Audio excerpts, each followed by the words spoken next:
বিয়ের পর একটা পুরুষ স্বামী হয়, আর বিয়ের পর সেই স্ত্রীটা শ্বশুরবাড়িতে এসে সেই স্বামীর মধ্যে নিজের বন্ধুকে খোঁজে। সে খোঁজে তার স্বামী তাকে একটু ভালোবাসবে, তাকে একটু যত্ন করবে, তাকে সম্মান করবে। যদি কোনো স্বামী যদি তার স্ত্রীকে ভালোবাসে, যত্ন করে, তাকে সম্মান করে, তাহলে বাকিরা তাকে ভালোবাসতে, যত্ন করতে বাধ্য। কারণ তখন কেউ সেই স্ত্রীকে প্রয়োজনে খুঁজবে না, তাকে প্রিয়জন ভাববে, তাকে প্রিয়জন মনে করে রাখবে।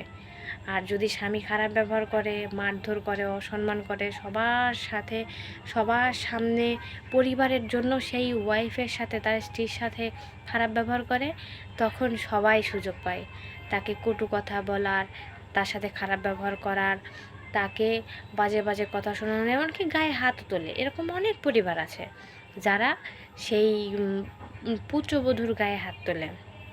আসলে তারা মানুষ হিসাবে মানুষ না, তারা আসলে জন্তু। কিন্তু হয় কি বলেন তো, সবার মন মানসিকতা তো একরকম না। সেই পুরুষই নিজের স্ত্রীকে রানীর মতো রাখে, যার মন মানসিকতাও রাজার মতো। এখন সবার ভাগ্যে তো তা জোটে না।